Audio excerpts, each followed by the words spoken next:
जय श्री कृष्ण दोस्तों। आज हम आपको एक ऐसी कहानी सुनाने जा रहे हैं जो आपके दिल को छू जाएगी। यह कहानी है उन मासूम बछड़ों की जो भूख प्यास और दर्द से तड़प रहे थे, लेकिन उनकी प्रार्थना ने भगवान श्री कृष्ण को भी झकझोर दिया। यह कहानी सिर्फ बछड़ों के दर्द की नहीं, बल्कि करुणा, दया और भगवान की कृपा से अद्भुत संदेश की है। तो इस प्रेरणादायक कथा को अंत तक जरूर सुनें और इसे अपने जीवन में अपनाने की कोशिश करें। एक छोटे से गांव में गौ माता और उनके बछड़े दिन रात इधर उधर घूम रहे थे। उनमें से कई बछड़े भूख और प्यास से तड़प रहे थे। कोई उन्हें धुतकारता तो कोई पत्थर मारकर भगा देता। इन बछड़ों की आंखों में एक अनकही पीड़ा थी, जैसे वे अपनी माँ गौ माता से भी अलग हो चुके हों। एक दिन गांव के एक बुजुर्ग व्यक्ति ने देखा कि एक बछड़ा गंदगी में कुछ खाने की कोशिश कर रहा है। उस दृश्य ने उसके दिल को छू लिया। वे सोचने लगे, कैसे इंसान इतने निर्मम हो गए हैं। ये मासूम जीव तो भगवान का स्वरूप हैं। क्या इनका यह हाल देखने के लिए हमें इंसान बनाया गया। रात को बछड़ों ने पास के जंगल में बैठकर आपस में बात की। एक बछड़ा बोला, क्या हमारा जन्म सिर्फ भूख और अपमान सहने के लिए हुआ है। क्या हमारी माँ गौ माता ने हमें इसीलिए जन्म दिया कि हम यूं ही मारे मारे फिरें। दूसरा बछड़ा गहरी सांस लेकर बोला, हमने तो सुना है कि भगवान हर जीव का ख्याल रखते हैं, लेकिन हमारे लिए वह भगवान कहाँ हैं। क्यों हमें जगह जगह दर्द और तिरस्कार ही मिलता है। उस रात बछड़ों ने भगवान से प्रार्थना की, हे प्रभु, यदि आप हमें देख रहे हैं तो कृपया हमारी पीड़ा का अंत कीजिए। हमें प्यार, दया और सुरक्षा चाहिए। हम भूख से मर रहे हैं। हमें इंसानों का सहारा चाहिए। उनकी प्रार्थना भगवान कृष्ण तक पहुंची। भगवान ने गांव के लोगों के सपनों में आकर कहा, गौ माता और उनके बछड़े मेरी कृपा का प्रतीक हैं। जो उनके प्रति दया दिखाएगा, उनका जीवन खुशहाल और धन्य धान्य से भर जाएगा, लेकिन जो उन्हें सताएगा वह पाप का भागी बनेगा। यह मेरा वचन है। सुबह होते ही गांव के लोगों को एक अजीब सा बदलाव महसूस हुआ। उन्होंने बछड़ों की दुर्दशा पर ध्यान दिया। एक किसान ने अपने खलिहान में भूखे बछड़ों को घास डालना शुरू किया। बच्चों ने खेल खेल में बछड़ों को पानी पिलाया। गांव के बुजुर्गों ने तय किया कि हर घर में थोड़ा थोड़ा भोजन इकट्ठा करके बछड़ों को दिया जाए। कुछ ही दिनों में बछड़े स्वस्थ और प्रसन्न हो गए। उन्होंने गांव में खुशी का माहौल बना दिया। लोग कहते थे, यह बछड़े हमारे गांव के भाग्य विधाता बन गए हैं। इनकी सेवा से हमें सुख शांति मिल रही है। एक दिन बछड़ों ने इंसान की भाषा में बोलना शुरू किया। उन्होंने कहा, हम आपके कर्मों का फल हैं।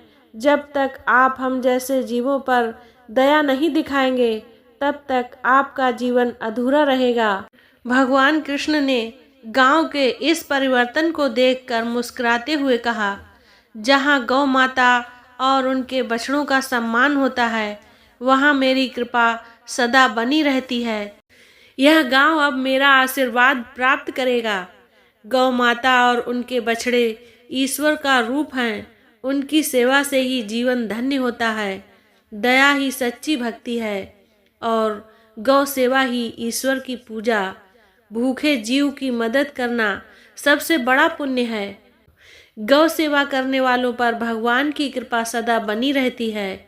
इस कहानी से यह समझ आता है कि बछड़ों और गौ माता की सेवा करना न केवल हमारा कर्तव्य है, बल्कि यह हमारे जीवन को भी सार्थक बनाता है। इन मासूम जीवों को दया और प्यार की जरूरत है।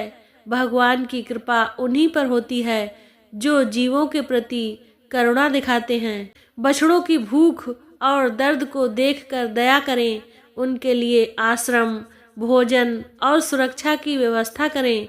गौ माता और उनके बछड़ों को सम्मान देकर आप भगवान की कृपा को अपने जीवन में अनुभव कर सकते हैं। गौशाला में बछड़ों को प्यार और आशीर्वाद मिल रहा था, लेकिन उनमें से सबसे छोटा बछड़ा, जिसे लोग प्यार से गोपाल कहते थे, अक्सर गांव के बाहर नदी के किनारे बैठा आसमान की ओर देखता रहता था। एक दिन एक बच्चे ने उससे पूछा, गोपाल, तुम यहाँ क्या कर रहे हो? गोपाल ने गहरी सांस लेकर जवाब दिया, मैं सोचता हूँ कि इस संसार में हर जीव क्यों कष्ट सहता है। क्या सिर्फ इसीलिए कि इंसान अपने स्वार्थ में अंधे हो गए हैं? क्या हमारा जीवन केवल त्याग और पीड़ा के लिए है? बच्चा बोला, नहीं गोपाल, अब से हम सब तुम्हारी सेवा करेंगे।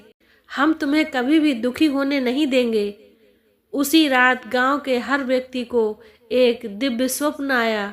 भगवान श्री कृष्ण एक सुंदर वृक्ष के नीचे बैठे हुए थे और मुस्कुरा रहे थे। उन्होंने कहा, गौ माता और उनके बछड़े इस संसार में करुणा, त्याग और दया का प्रतीक हैं। जो उनकी सेवा करता है वह मेरे सबसे प्रिय भक्तों में से एक बन जाता है, लेकिन जो उन्हें कष्ट देता है वह अपने जीवन में कभी सुख शांति प्राप्त नहीं करता। गांव के लोगों की सेवा और देखभाल के कारण बछड़े अब मजबूत और सुंदर हो गए थे। लेकिन एक दिन गोपाल गांव से गायब हो गया। सभी लोग उसे ढूंढने लगे। कुछ दिनों बाद एक साधु गांव में आए और बोले, गोपाल तुम्हारे बीच नहीं है, क्योंकि वह अब भगवान के रूप में तुम्हारी सेवा का फल देने आएगा। जो तुमने किया वह केवल सेवा नहीं बल्कि ईश्वर की सच्ची भक्ति थी। गांव के लोग यह सुनकर भाव विभोर हो गए। उन्होंने साधु के पैर छूते हुए कहा, हम वचन देते हैं कि अब से हर गौ माता और बछड़े की देखभाल हमारा धर्म होगा। यह हमारी सबसे बड़ी पूजा होगी। गौ माता के चरणों में स्वर्ग है, उनकी सेवा में भगवान का वास है। जिसने भूखे को अन्न दिया उसने ईश्वर को पाया। करुणा और दया से बढ़कर कोई धर्म नहीं और गौ सेवा से बढ़कर कोई पुण्य नहीं। ईश्वर हर जीव में है और हर जीव में ईश्वर को पहचानने वाला ही सच्चा भक्त है। गौ माता का आशीर्वाद वह फल देता है जो संसार का कोई सुख नहीं दे सकता। गांव में अब हर घर गौ माता और उनके बछड़ों की सेवा करता। बच्चे रोज सुबह बछड़ों के लिए चारा लेकर आते। बड़े बुजुर्ग बछड़ों को प्यार से सहलाते और गौशाला में समय बिताते। भगवान श्री कृष्ण ने इस गांव को दिव्य आशीर्वाद दिया। गांव की फसलें हरी भरी हो गईं। वहां कभी कोई भूखा नहीं सोया और हर व्यक्ति के जीवन में सुख शांति का वास हुआ। तो प्यारे दोस्तों, इस कहानी से हमें यह सीख मिलती है कि हर जीव ईश्वर का रूप है। गौ माता और बछड़ों की सेवा करना न केवल एक पुण्य कर्म है बल्कि यह हमारे जीवन को भी दिव्यता और आनंद से भर देता है। याद रखें, दया, करुणा और सेवा ही सच्चे धर्म के स्तंभ हैं। गौ माता और बछड़ों को सम्मान देकर हम ईश्वर का आशीर्वाद प्राप्त कर सकते हैं।